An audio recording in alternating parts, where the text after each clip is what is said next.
నాయకులు వారసత్వంతో నాయకులు అవుతారు, ఇంకొందరు పరిస్థితుల ప్రభావం వల్ల నాయకులు అవుతారు, కానీ కొందరు మాత్రమే వృత్తితో నాయకులు అవుతారు. ఆ కోవకు చెందిన వారే మన ఆర్టీసీ చైర్మన్ సోమారపు సత్యనారాయణ గారు. ఇంకెందుకండి ఆలస్యం, సోమారపు సత్యనారాయణ గారిని ఇంటర్వ్యూ చేసి ప్రస్తుతం ఆర్టీసీ పరిస్థితి ఏంటో అడిగి తెలుసుకుందాం. Hello sir, welcome to chai. Sir, me profession చూసుకుంటే సివిల్ ఇంజనీరింగ్. ఫస్ట్ మీరు రాజకీయాల్లోకి రావాలని ఎప్పుడు అనిపించింది సార్? సివిల్ ఇంజనీర్గా ఫెర్టిలైజర్ కార్పొరేషన్లో పనిచేస్తున్నప్పుడు అక్కడ వర్కర్స్ అందరూ, నేను highest grade of workers committee, నన్ను ట్రేడ్ యూనియన్ లీడర్గా అనుకున్నారు. 4-5 సంవత్సరాలు చేసినాను. చాలా సక్సెస్ఫుల్గా వాళ్ళకు హౌసింగ్ కాలనీస్ కానీ అవి కానీ ఆల్మోస్ట్ ఆల్ ప్రాబ్లమ్స్ సాల్వ్ చేయడం without any agitation and strikes. ఆ తర్వాత టెక్నికల్ సూపర్వైజర్స్ అసోసియేషన్గా నన్ను ఎన్నుకోవడం జరిగింది. Then all India fertilisers and chemicals technical supervisors association నేను ప్రెసిడెంట్గా పనిచేస్తాను. ఆ తర్వాత నేను అప్గ్రేడ్ అయ్యి ఆఫీసర్ అయినాను. ఆ తర్వాత ఆఫీసర్స్ అసోసియేషన్ ప్రెసిడెంట్గా దాదాపు 15 సంవత్సరాలు ప్రెసిడెంట్గా చేసినాను. తర్వాత ఆల్ ఇండియా లోపల వైస్ ప్రెసిడెంట్గా చేసినాను. సో నాకు ఇట్లా సర్వీస్ ఓరియంటెడ్గా వర్క్ చేయడం, అందరితో కలిసి ఉండడం, ఏదైనా ప్రాబ్లమ్స్ వస్తే వాళ్ళకు హెల్ప్ చేసి పెట్టడం, ఇటువంటిది మనకు ప్రాక్టీస్ చేస్తూ వచ్చినాం. స్టూడెంట్గా ఉన్నప్పుడు కూడా కాలేజీలో హాస్టల్ ప్రెసిడెంట్ కానీ, స్పోర్ట్స్ సెక్రటరీ కానీ, యూనియన్ వైస్ ప్రెసిడెంట్గా నడిచేస్తుంటాం. సో నేను ఎప్పుడైతే వాలంటరీ రిటైర్మెంట్ తీసుకున్న తర్వాత చాలామంది వచ్చిన దగ్గరికి, మీరు మున్సిపల్ చైర్మన్గా ఉంటే ఈ ఊరు బాగుపడుతుంది, మీరు తప్పకుండా సహకరించాలి, మీరు ప్రయత్నం చేసి కాంటెస్ట్ చేయాలన్నారు.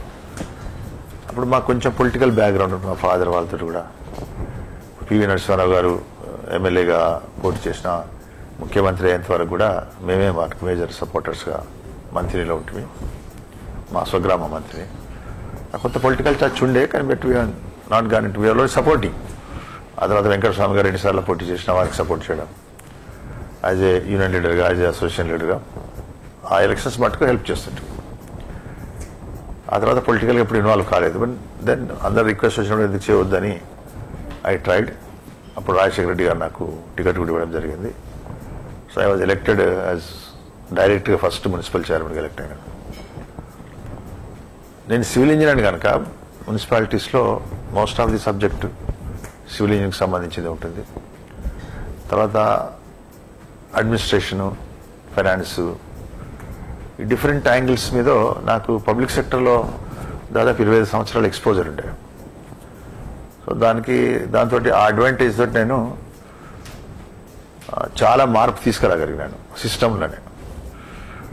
I could run corrupt free municipality for 3 years, not a single rupee corruption. ఆ తర్వాత 24/7 వాటర్ సప్లై ఎక్కడ చేయలేదు, నేను రాంగుండ చేసినాను. Dry compost, wet, dry collect చేసి సపరేట్గా బిన్స్ కలెక్ట్ చేయడం, I have successfully run it Ramagundam. ఇట్లా మున్సిపల్ అడ్మినిస్ట్రేషన్ లోపల ఏవేవైతే చేయాలని ఈరోజు కూడా అనుకుంటున్నారో అవన్నీ కూడా నేను 15 సంవత్సరాల కిందట చేసినాను. సో దాంతో అక్కడ ఉన్న ప్రజలు కూడా బాగా ఇంప్రెస్ అయినారు. పార్టీలో పొలిటికల్ యాంగిల్లో కూడా బాగా ఇంప్రెస్ అయినారు నా work. Because I run a corrupt-free thing and I was non-corrupt from the beginning also. ఎక్కడ ఉన్నా నా ఎన్విరాన్మెంట్లో ఆ కరప్షన్ అనేది పోతుంది. సో అట్లా ఎంకరేజ్ చేస్తూ వచ్చినారు. Then I became independent MLA. ఎందుకంటే ఆ సర్వీసెస్ని చూసుకొని. ఆ తర్వాత పెద్దల కేసీఆర్ గారు కూడా నన్ను టీఆర్ఎస్లోకి ఆహ్వానించడం, పిలవడం, నేను టీఆర్ఎస్లో జాయిన్ అయ్యి పనిచేయడం. ఆ తర్వాత నాకు 2వ సారి కూడా వాళ్ళు టికెట్ ఇవ్వడం, దాంతో ఎమ్మెల్యేగా అయినాను. ఆ తర్వాత ఎమ్మెల్యే అయిన తర్వాత ఆర్టీసీకి చైర్మన్గా చేస్తే బాగుంటుంది అని వాళ్ళు నన్ను పోస్టింగ్ చేసినారు. ఇక్కడ I'm trying to do something good for the organisation. So ఇట్లా అనుకోకుండా I just came in to politics. Sir, జనరల్గా ఆర్టీసీ లాసెస్లో ఉంటుంది కాబట్టి ఎవరు చైర్మన్గా ఉండడానికి ధైర్యం చూపరు. కేసీఆర్ గారు మిమ్మల్ని అడిగినప్పుడు మీరు ఏమనుకున్నారు సార్? కేసీఆర్ గారు ఏ పని చెప్తే ఆ పని చేసే బాధ్యత మాది, ఇంకా అనుకోవడం ఉండదు దాంట్లో. There is no second opinion. KCR గారికి ఈ పని చేయంటే ఆ పని చేస్తాం, మా బాధ్యత ఆ పని చేస్తాం. అందుకని కేసీఆర్ గారు దీన్ని చేయమన్నప్పుడు తప్పకుండా నాకు ఆర్టీసీ టోటల్గా న్యూ. అందుకని వాళ్ళ సిస్టమ్స్ కానీ అవన్నీ మనకేం తెలియవు. అయినప్పటికీ కూడా ఒకసారి కేసీఆర్ గారు చేయమంటే తప్పకుండా దీన్ని చేస్తానని వారితో ఒప్పుకోవడం జరిగింది. వారు నాకు 2 విషయాలు చెప్పినారు. ఒకటి ఏంటంటే ఈ ఆర్టీసీ అనేది 55,000 మంది కార్మికులు పనిచేసే సంస్థ. ఈ సంస్థ మూతపడితే 55,000 మంది కుటుంబాలు నష్టపోతాయి. అందుకని 55,000 మంది కుటుంబాలను ప్రొటెక్ట్ చేయడానికి నువ్వు ఏమేమి చేయాలో కష్టపడి పనిచేసి ఆర్గనైజేషన్ ఇంప్రూవ్మెంట్ చేయాలి, లాభాలు తీసుకోవడానికి ప్రయత్నం చేయాలన్నాడు. రెండో మాట ఏం చెప్పినాడంటే గ్రామాల అభివృద్ధి దాని కనెక్టివిటీ రుణపడి ఉంటుంది. గ్రామాలకు దగ్గరున్న పట్టణాలతో ఎంత కనెక్టివిటీ పెరిగితే అంత గ్రామాల అభివృద్ధి కూడా బాగా జరుగుతుంది.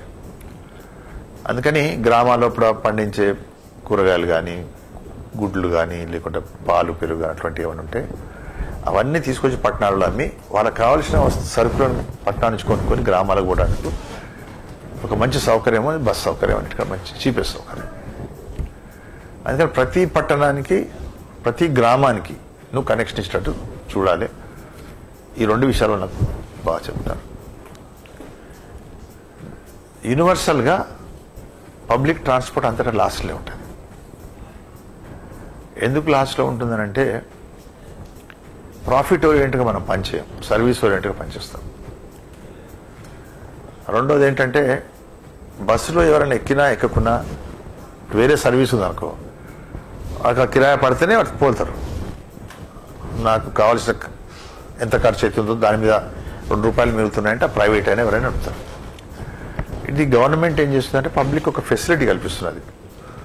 వాళ్ళకు ఒక ఊరు నుంచి ఒక ఊరు వాళ్ళ పెళ్లిళ్ళకి కానీ దేనికి కానీ ఆఫీస్ పని దేని మూవ్మెంట్ కోసం ట్రాన్స్పోర్ట్ అరేంజ్మెంట్ గవర్నమెంట్ చేస్తున్నది. దీనిలోపట ప్రాఫిట్ ఓరియంటెడ్ కాకుండా కార్పొరేషన్ సర్వైవ్ కావాలి. మేము తెల్లారితే మళ్ళీ గవర్నమెంట్ ముఖం చూసి మాకు ఏమైనా డబ్బులు ఇస్తే బతుకుతాం మేము, లేకుంటే మా కార్పొరేషన్ బంద్ అవుతుందని గవర్నమెంట్లు ఇబ్బంది పెట్టడం కాదు. కాకుండా ఇన్ ప్రిన్సిపల్గా ఈ ఇష్యూస్లో మాకు ప్రాబ్లం ఉంది కనుక ఈ సపోర్ట్ చేయమండి గవర్నమెంట్ అడగవచ్చు. గవర్నమెంట్ కన్వీన్స్ అయితే ఆ సపోర్ట్ మాకు చేస్తారు. ప్రతి విషయంలో కాకుంటే మా ఎఫిషియన్సీని మేము పెంచుకోవాలి, మా ఎఫిషియన్సీ పెంచుకోవాలా, మేము పనితీరుని పెంచుకోవాలా, మోస్ట్ ఎకనామికల్ డ్రైవింగ్ ఉండాలా, ఎకనామికల్ వర్కౌట్ కావాలా. తర్వాత క్లయింటేల్ పెంచుకోవాలి. మేము కమ్యూటర్స్ మా దగ్గర మా బస్సులో ఎక్కువ ఎక్కడానికి ఏమేమి మేము వాళ్ళకి ఫెసిలిటీస్ అందిస్తే వాళ్ళు మాకు ఎక్కుతారన్న దాని మీద కూడా వాళ్ళ యాంగిల్లో మేము ఎట్లా సర్వీస్ చేయాలన్న దాన్ని కూడా మేము ఎప్పుడప్పుడు విచారిస్తున్నాను. Will try to do that. So ఎట్లాగో పబ్లిక్ సెక్టర్ ప్రజలకు కావాల్సిన సంస్థ, దేశమంతా ప్రపంచంతో నష్టాలు నడిచే సంస్థనే ఇది. ఇక్కడ we're trying to break even. ఎందుకంటే పెద్దలు కేసీఆర్ గారు మంత్రిగా ఉన్నప్పుడు ఆయన బ్రేక్ ఈవెన్ తీసుకొచ్చినారు. ఆ ట్రాన్స్పోర్ట్ మినిస్టర్ ఉన్నప్పుడు ఆయన నష్టాల నుంచి ఒకసారి లాభంలో తీసుకొచ్చినారు. సో వారి బాటలో పడి దీన్ని తప్పకుండా ఆ స్టేజ్కి తీసుకెళ్ళడానికి పూర్తిగా ప్రయత్నం చేస్తున్నాం. సార్, ఆర్టీసీ బస్కి కాంపిటీషన్గా ఎన్నో ప్రైవేట్ బస్సెస్ అలాగే ఎన్నో ప్రైవేట్ యాప్స్ రన్ అవుతున్నాయి. ఈ సిచ్యువేషన్పై మీరు ఎలాంటి చర్యలు తీసుకోవాలనుకుంటున్నారు? ఇప్పుడు ఆర్టీసీ బస్సెస్ ఇప్పుడు పల్లె వెలుగులు ఉన్నాయి, మేము ఊళ్ళో పంపుతాం, ప్రైవేట్ వాళ్ళు రారు. సిటీలో నడుపుతున్నాం, ప్రైవేట్ వాళ్ళు నడపలేరు. ప్రైవేట్ వాళ్ళు ఎక్కడ నడుపుతారు? ఏదన్నా ఒక ఆపరేషన్ ఏరియాలో లాభం వస్తుందంటే వాళ్ళు ప్రైవేట్ వాళ్ళు వస్తారు. ఇక్కడ నుంచి బెంగళూరు నడపాలి, ఇక్కడ నుంచి బాంబే నడపాలా, హైదరాబాద్ నుంచి కరీంనగర్ నడపాలి, హైదరాబాద్ నుంచి నిజామాబాద్ నడపాలి, ఇటువంటి ఇంపార్టెంట్ ఏరియాస్లో ఇక్కడ నుంచి వైజాగ్ నడపాలా. దీంట్లోనే ప్రైవేట్ వాళ్ళు కాంపిటీషన్కి వస్తారు. అయితే ప్రైవేట్ వాళ్ళకి అటువంటి అవకాశం లేదు నడపడానికి. ఆ నడిపేది అన్నీ ఇల్లీగలే. It's not a legalised job. వాళ్ళు మేము ట్యాక్స్ కడుతున్నాం కనుక మా లీగల్ అని అంటారు. వాళ్ళు దేని ట్యాక్స్ కడతారు? ప్రైవేట్ బస్సెస్కు ట్యాక్స్ కట్టేది సపోజ్ ఎవరన్నా పెండ్లికి తీసుకెళ్ళాలి, ఒక బస్సు హైర్ చేసుకొని, లేకుంటే ఒక విహారయాత్రకు పోవాలి. సో ఒక గ్రూప్ ఆఫ్ పీపుల్ బస్సును హైర్ చేసి తీసుకుపోవడానికి ప్రైవేట్ బస్సు. వాళ్ళు స్టేజ్ క్యారియర్స్గా నడపడానికి వాళ్ళకు హక్కు లేదు. కానీ మనం ఏం చూస్తున్నాం, కొంచెం మొదటి నుంచి కూడా ఎంతోమంది టికెట్లు బుక్ చేస్తున్నాయి, ఆర్గనైజేషన్స్ వచ్చేసినాయి ప్రైవేట్లో, రెడ్ బస్ కానీ అది కానీ చాలా. వాళ్ళు సిటీలో ఒక ఆన నుంచి ఇంకో సైడ్ వరకు 15-20 జాగాలు ఆగుతారు, ఒకరొకరిని ఎక్కించుకుంటారు, అట్లాగే 15 జాగాలు దింపుతారు. This is nothing but stage carrier. So ఇట్లా నడిపే హక్కు ఆ ప్రైవేట్ వాళ్ళకి లేదు, ఇల్లీగల్గా నడుపుతున్నారు. ఇంకా కొన్ని చాలా కంప్లైంట్స్ మాకు ఏమిస్తుంటే ఒకటే బస్ నెంబర్ ఉంటుంది, ఒకటే ట్యాక్స్ కడతాడు, అదే నెంబర్ పెడితే డిఫరెంట్ ఏళ్ళలో 2-3 బస్సులు నడుపుతుంటారు. సో ఆ ట్యాక్స్ కూడా గవర్నమెంట్ సరిగ్గా కట్టరు. ఇది కూడా కంప్లైంట్ ఉంది, కొన్నిసార్లు అప్రూవ్ కూడా అయింది. సో దీని మీద తప్పకుండా కఠిన చర్యలు తీసుకోవాలని అప్పుడప్పుడు మా వాళ్ళు రేడ్ చేస్తుంటారు. మా ట్రాన్స్పోర్టేషన్ గవర్నమెంట్ డిపార్ట్మెంట్ ఉంది, వాళ్ళు పోలీసు రేడ్ చేస్తారు. ఎక్కి ప్యాసింజర్ని అడిగి ఎక్కడెక్కినా తెలుసుకొని అది స్టేజ్ క్యారియర్ ప్రూవ్ చేస్తే దాన్ని సీజ్ చేస్తారు. సీజ్ చేసిన ప్రయాణికులు కష్టమవుతుంది కదా, ఇమీడియట్గా ఆర్టీసీ మేము బస్ అరేంజ్ చేస్తాం వాళ్ళని మళ్ళీ గమ్యానికి చేస్తాం కదా, వాళ్ళకి ఇబ్బంది కాకుండా ఉండడానికి. సో ఇటువంటి ఇబ్బందులు కొంచెం వస్తున్నాయి కనుక బాగా ఫాస్ట్గా పోవడం లేదు. కానీ డెఫినెట్గా ఐరన్ లెగ్ పెట్టడమే వాళ్ళ మీద. ఏదో ఒక రోజులో ఇవన్నీ కంట్రోల్ చేస్తాం. అది కంట్రోల్ చేస్తేనే మాకు ఇక్కడ చిన్న రూట్స్లో పల్లె వెలుగు లోపల గ్రామాలకు తిరిగేటి, టౌన్లో తిరిగే నష్టాలను లాంగ్ రూట్ బస్సెస్లో మేము పూర్తి చేసుకుంటాం. సార్, ఆర్టీసీని ప్రైవేట్ చేస్తారని రూమర్ అయితే ఉంది, దీనిపై మీ కమెంట్ ఏంటి సార్? ఏదైనా ఒక పబ్లిక్ సెక్టర్ ఇక అది కంట్రోల్ కాదు, ఫెయిల్యూర్ అయిపోయింది, ఇక దీన్ని ప్రభుత్వం భరించలేదు అనుకున్నప్పుడు దాన్ని అయితే కోఆపరేటివ్ లేకుంటే ప్రైవేటు లేకుంటే దాన్ని క్లోజ్ చేయడం జరుగుతుంది. ఆర్టీసీ కూడా బాగా నష్టాలు ఉన్నప్పటికీ కూడా ఆ దృష్టిలో మేము లేము. ఇవాళ ఆర్టీసీలో ఎంప్లాయీస్ కూడా ఈ ఆర్గనైజేషన్ మాది అన్న ఫీలింగ్ చాలా మందికి ఉంది. ఎక్కడో స్ట్రే కేసెస్ ఉంటాయి, but in general workers, drivers కానీ కండక్టర్స్ కానీ ఆర్టీసీ మంది ప్రొటెక్ట్ చేసుకోవాలన్న ఫీలింగ్ ఆర్గనైజేషన్ మొత్తం ఉంది. అందుకని ఆర్గనైజేషన్ ఇంప్రూవ్మెంట్ కోసం ప్రతిసారి అధికారులు, కార్మికులందరూ కలిసి ఎట్లా ఇంప్రూవ్ చేయాలని చర్యలు తీసుకుంటారు. ఇవాళ ముఖ్యమంత్రి గారు కానీ మా గౌరవ మంత్రి మహేందర్ రెడ్డి గారు కానీ మాకు కానీ ఆర్టీసీని ప్రైవేట్ చేయాలన్నది మైండ్లో లేదు. ఏ రకంగా దీన్ని సక్సెస్ఫుల్ చేయాలి, ఏ రకంగా దీన్ని ఆర్థికంగా బాగుపరచాలి, ఏ రకంగా దీనికి గవర్నమెంట్ సపోర్ట్ తీసుకురావాలి, ఏ రకంగా దీనికి మున్సిపల్ సపోర్ట్ తీసుకురావాలి, కార్పొరేషన్ సపోర్ట్ అన్న అన్ని యాంగిల్స్ లోపల మేము ఎప్పటికప్పుడు పనిచేసుకుంటున్నాం. డెఫినెట్గా TSRTC is a successful corporation. ఫ్యూచర్లో కూడా ఇంకా బాగా సక్సెస్ఫుల్ అయ్యే కార్పొరేషన్ కనుక దీన్ని ప్రైవేట్ చేస్తారు అన్నది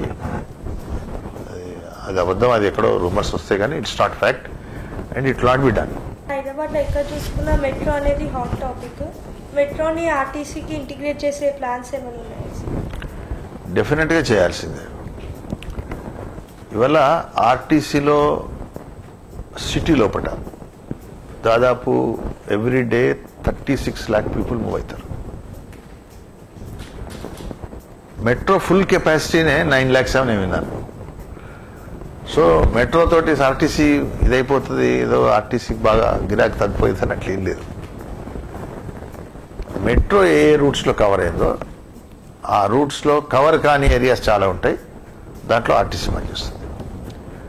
తర్వాత మెట్రో స్టేషన్స్ నుంచి ఎక్కడికైనా లాంగ్ రూట్స్ కనెక్టివిటీ ఉంటే దాన్ని రీప్లాన్ చేసి ఎక్కడెక్కడ మెట్రో స్టేషన్స్ ఇంపార్టెంట్ అన్ని కాకుండా కొన్ని ఇంపార్టెంట్ స్టేషన్స్, ప్రతి స్టేషన్ నుంచి ఇన్బిట్వీన్ వచ్చి కనెక్ట్ చేయలేదు కానీ కొన్ని జంక్షన్ లాంటి స్టేషన్స్ వస్తాయి కదా, అక్కడ కొన్ని ఇంపార్టెంట్ లొకేషన్ స్టేషన్స్లో నుంచి కనెక్ట్స్ రోడ్స్, రైల్ రోడ్స్ ఎక్కడైతే ఉంటాయో వాటి నుంచి మా బస్సెస్ని ఏ రకంగా టైమింగ్స్ మార్చి ఎట్లా రన్ చేయాలి అన్న దాని మీద స్టడీ జరుగుతున్నది. మా వాళ్ళు కూడా మెట్రో వాళ్ళతో డిస్కస్ చేస్తున్నారు. కానీ ఇంకా మెట్రో పూర్తిగా ఆపరేషన్స్ పోయి వర్క్ చేసినాడు రియల్ రిజల్ట్స్ ఇప్పుడు ఎంత చేసినా కరెక్ట్ రిజల్ట్ రాదు. రేపు మెట్రో ఆపరేట్ అయ్యి వాటి టైమింగ్స్ ఏంటిది, వాటి కథ ఏంటిది, వాడు ఎట్లా మూవ్ అవుతున్నాయి, ఎక్కడి నుంచి మూవ్ అవుతుంది అనే దాని మీద తప్పకుండా మేము మార్పులు చేయాల్సి వస్తుంది, చేస్తాం. కొన్ని ఈవెన్ సేమ్ రూట్స్లో కూడా కొన్ని బస్సులు రన్ కావాల్సి వస్తాయి. అందరూ మెట్రో మీద డిపెండ్ కాలేదు, కొంచెం చేంజ్ చేసి ఆ డిఫరెంట్ రూట్స్లో కూడా పోయే అవకాశం ఉంటుంది. కనుక ఒక మెట్రో తోటి అనుసంధానం, మెట్రో తోటి ఇప్పుడు మనకు మెట్రో రైలు ఉంది, ఇవన్నిటితో కూడా ఏవేవి ట్రాన్స్పోర్ట్ సిస్టమ్స్ మన దగ్గర ఉన్నాయో వాటికి అనుసంధానం తీసుకొని ఆర్టీసీ ఎట్లా నడవాలని చేసుకుంటాం, మ్యాక్సిమం చేస్తాం. అది నిరంతర ప్రక్రియ, మాకు అది నడుస్తూనే ఉంటుంది. అది మెట్రో వచ్చినాక విల్ డూ ఇట్. ఇంకా మెట్రోకు తర్వాత ఆర్టీసీకి ఇవన్నిటికీ కామన్ స్మార్ట్ కార్డ్స్ రావడానికి కూడా మేము ప్రయత్నం చేస్తున్నాం. రెగ్యులర్గా డిస్కషన్స్ అవుతున్నట్టు కూడా పిలుస్తున్నాం. ఫ్యూచర్లో కార్డ్ ఇష్యూ అవుతుంది. లేకుంటే ఉన్న కార్డ్స్ తోటి, డెబిట్ కార్డ్స్ కానీ, ఈ కార్డ్స్ తోటి కానీ, పేటిఎం తోటి కానీ, ఎనీ వ్యాలెట్ తోటి కానీ, అట్లాగే ఈవెన్ బ్యాంక్ కార్డ్స్ ఎన్నో వచ్చినాయి, రూపే కార్డు వచ్చింది, వీటితోటి కానీ, వీటితోటి క్యాష్లెస్ ట్రావెల్స్ కోసం కూడా మా బస్సులో ఏమేమి మార్పులు తీసుకురావాలి, ఏమి ఎక్విప్మెంట్ కొనాలి, దానికి కావాల్సిన సాఫ్ట్వేర్ అవన్నీ కూడా మేము రెగ్యులర్గా డిస్కషన్ నడుస్తున్నాయి. దానికి కూడా ప్రయత్నం జరుగుతుంది. అది కూడా కొద్ది రోజులు వస్తాయి కూడా.